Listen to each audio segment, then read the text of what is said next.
এরা জাতিকে ভুলায় রাখতে চায় গণভোট থেকে। গণভোট তারা পার্লামেন্টে সংখ্যাগরিষ্ঠতার জোরে বাতিল করে দিয়েছে, কিন্তু জনগণ কি বাতিল করছে? এজন্য আমাদের নেতা পার্লামেন্টেও বলেছেন, বাইরেও বলেছেন যে আমরা এই গণভোটের রায় কার্যকর করার জন্য, হাঁকে বাস্তবায়ন করার জন্য আমরা সংসদের ভিতরে বাইরে উভয় জায়গায় আমরা আন্দোলন করে তুলব ইনশাআল্লাহ। তারা আবার দেশকে ফ্যাসিবাদের দিকে নিয়ে যেতে চায়। আমরা কি দেশকে ফ্যাসিবাদের দিকে নিয়ে যেতে দিব? আপনারা দিবেন? এই দেশের জনগণ দেবে? দেবে না ইনশাআল্লাহ।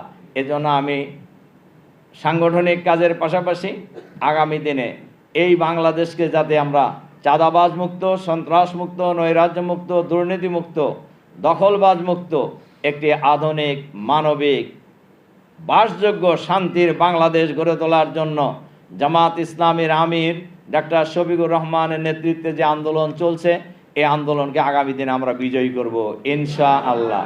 কোন ষড়যন্ত্রই আমাদের এই সামনে এগিয়ে যাওয়ার পথে বাধা সৃষ্টি করতে পারবে না। বহু ষড়যন্ত্র হয়েছে জামাতকে থামায় দেওয়ার জন্য, জামাতকে নির্মূল করার জন্য। জামাত ইসলামীর আমির, সেক্রেটারি জেনারেল সহ 11 জন সিনিয়র নেতাকে এই দুনিয়া থেকে বিদায় করে দেওয়া হয়েছে, কিন্তু জামাত নির্মূল হয় নাই, জামাত এগিয়ে গিয়েছে। যারা এই কাজটা করেছে তারা নির্মূল হয়ে গেছে বাংলাদেশের রাজনীতি থেকে। এই জামাতের বিরুদ্ধে যারাই ষড়যন্ত্র করবে তারাই আগামী দিনে নির্মূল হবে ইনশাআল্লাহ।